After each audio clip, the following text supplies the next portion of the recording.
ശബരിമല സ്വർണ്ണക്കടത്ത് വിവാദവുമായി ബന്ധപ്പെട്ട് SIT ചോദ്യം ചെയ്തുകൊണ്ടിരുന്ന മണി കുറ്റക്കാരനല്ല എന്ന് SIT പറയുന്നു.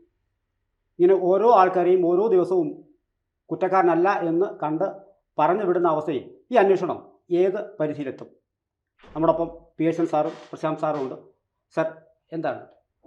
ഞങ്ങൾ നേരത്തെ ചർച്ച ചെയ്തതാണ് മണിയെ അല്ലേ, മണി കുറ്റക്കാരനല്ല എന്ന് തീരുമാനിച്ചിരിക്കുന്നതാണ് അന്വേഷിക്കാൻ ഈ പറയുന്ന SIT സംഘം പോയതെന്നുള്ള രീതിയിൽ ഞാൻ PSN സാറിനോട് നേരത്തെ ചർച്ച ചെയ്തത്. എന്ന് വെച്ച് കഴിഞ്ഞാൽ മണിയെ ചോദ്യം ചെയ്യാതിരിക്കാൻ നിവൃത്തിയില്ലാത്തൊരവസ്ഥയിലേക്ക് SIT എത്തിച്ചേർന്നു.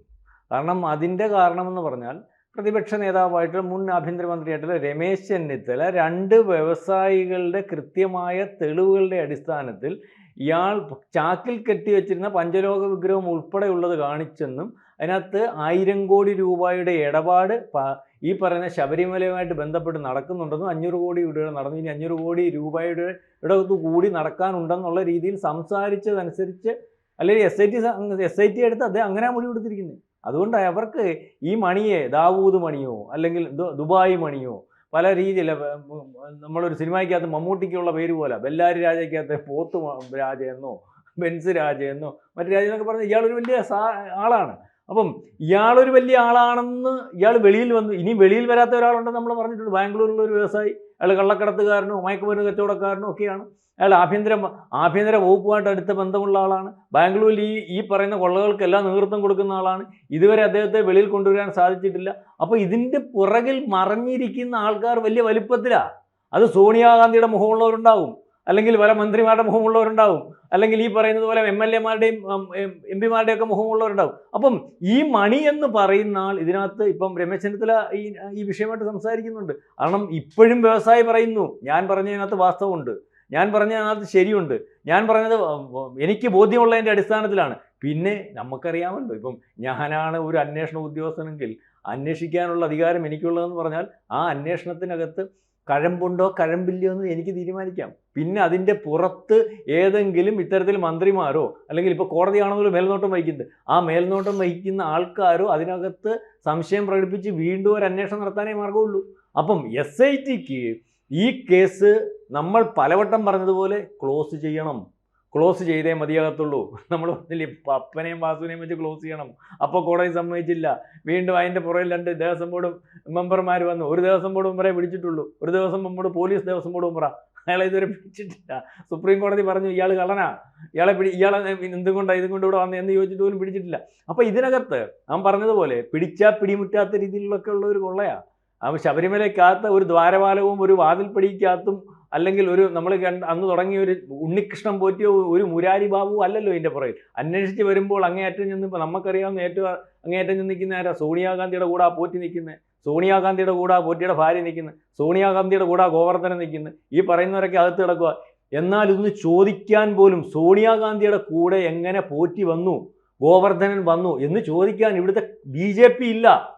ഒന്ന് ചോദിച്ചങ്ങ് പോവുക. കോൺഗ്രസ് ഇല്ല, CPM ഇല്ല. ഇതെങ്ങനെയും ഈ സ്വർണ്ണക്കൊള്ള ഈ പറയുന്ന വാർത്ത വരുന്നത് എങ്ങനെ?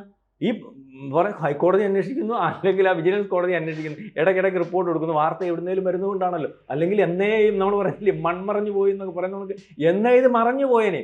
അപ്പോൾ ഇതിനകത്ത് ആദ്യമേ ഞാൻ പറഞ്ഞു SIT സംഘം നിർബന്ധിതമായിട്ട് പോയേ മതിയാകത്തുള്ളൂ, ചോദിച്ചേ മതിയാകത്തുള്ളൂ. കാരണം രേഖാമൂലമുള്ള മൊഴി മാധ്യമങ്ങളിൽ കൂടി വന്ന ഒരു കാര്യം. അതുകൊണ്ട് മണിയെ ചോദ്യം ചെയ്യണം. മണി ഞാൻ എന്നേ പറഞ്ഞാലും മണി നിരപരാധിയാണെന്ന് ഇപ്പോൾ ഔദ്യോഗികമായിട്ട് രേഖ കിട്ടി. നമ്മൾ പറയുന്നത് ഔദ്യോഗിക രേഖ എന്ന് പറയുന്ന സാധനം വേണം. പുള്ളി നന്ദി അർപ്പിച്ച് പോയിട്ടുണ്ട്. അപ്പം മണിയെ പിടിക്കാൻ പറ്റത്തില്ല.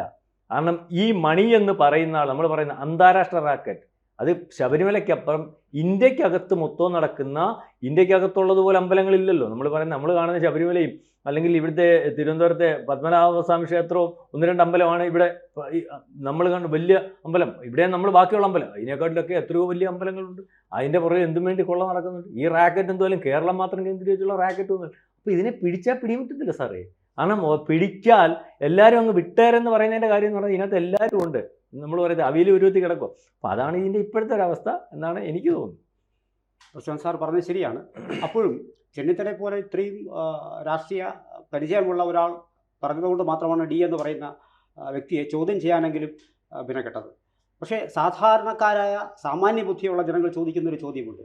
ഈ സ്വർണം ഒരു ഫയല് പുട്ടപ്പായിട്ട് തിരിച്ചു വന്നിട്ട് അതിന്മേലൊരു തീരുമാനം എടുക്കുന്നത് പോലെ ഈ ഒരു വിഗ്രഹം എടുത്തുകൊണ്ട് പോകുമ്പോൾ ആ എടുത്തു കൊടുത്തതാര്, അത് ചെന്നെത്തിയത്, രണ്ട് എൻട്രികളാണ് ഇവിടെ പ്രശ്നം. സാധാരണക്കാരായ ജനങ്ങൾ നിരന്തരം ചോദിക്കുന്ന ഒരു ചോദ്യമുണ്ട്. പക്ഷേ ആ ചോദ്യത്തിൻ്റെ പരിധിയിൽ ആരും ഇവരെ വന്നു കണ്ടില്ല.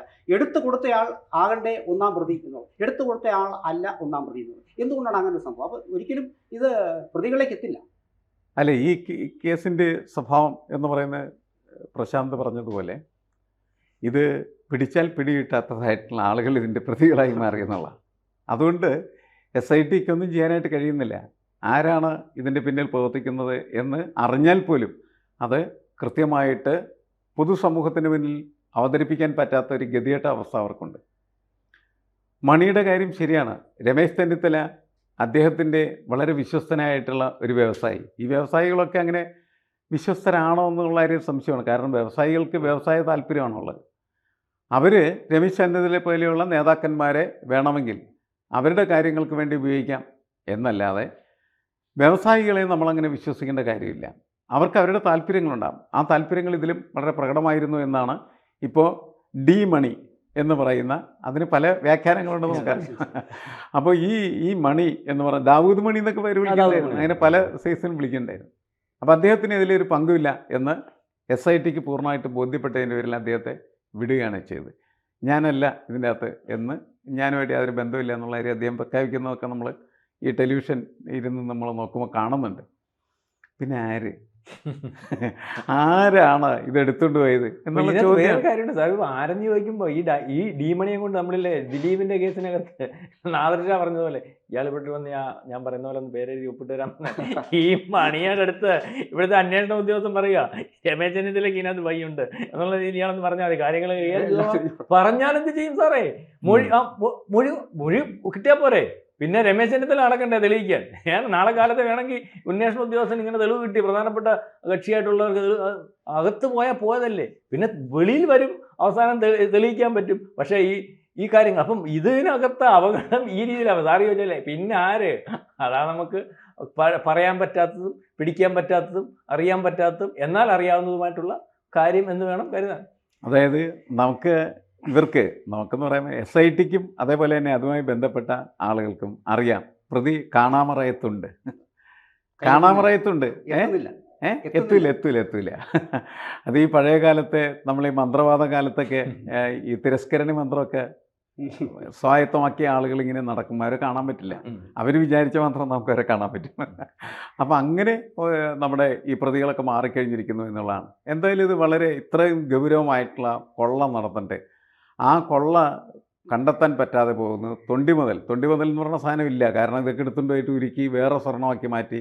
ഇനി ആ സ്വർണം ഫോറൻസിക് സയൻസ് ഒക്കെ ഉപയോഗിച്ചിട്ടൊന്നും കണ്ടുപിടിക്കാനൊന്നും പറ്റില്ല. സ്വർണ്ണമാണത്, അത്രയും സ്വർണം കൊടുക്കാൻ പറ്റും, അത്രേ ഉള്ളൂ. അല്ലാണ്ട് ഇതാണ് തൊണ്ടി മുതലില്ല ഇതിന്.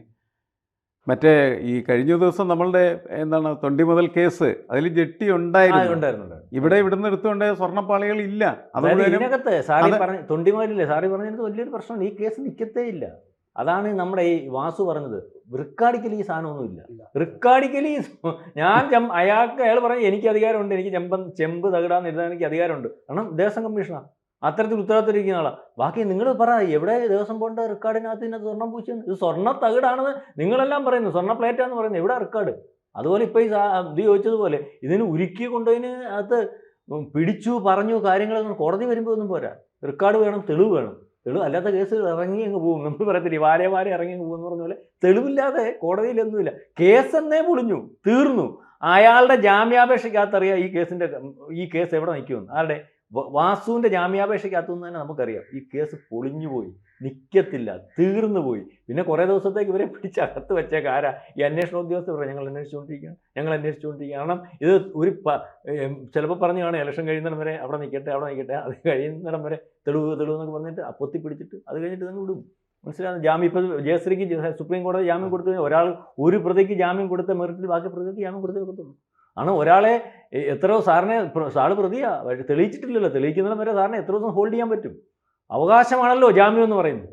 അപ്പം ഏതാണ്ട് കേസ് ഓക്കെ ആയി, തീർന്നു, കേസ് തീരാറായി അല്ലേ? ഇതിനപ്പുറത്തേക്കൊന്നും പോകാൻ യാതൊരു സാധ്യതയും നമ്മൾ കാണുന്നില്ല എന്നുള്ളതാണ് പ്രധാനപ്പെട്ട പ്രശ്നം. അതായത് ഈ ശബരിമല സ്വർണ്ണക്കൊള്ള എന്ന് പറയുന്നത് ഒരു വലിയ ദുരൂഹതയായിട്ട് എക്കാലത്തും ചിലപ്പോൾ നിന്നേക്കാം.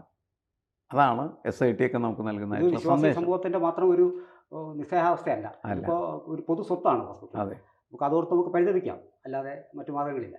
അല്ല, മുന്നോട്ട് പോകാനുള്ള സാധ്യതകൾ ഇപ്പോൾ ഇല്ല. വളരെ കുറവാണെന്നാണ് നമ്മളിപ്പോൾ ഇതിനകത്ത് മനസ്സിലാക്കിക്കൊണ്ടിരിക്കുന്നത്.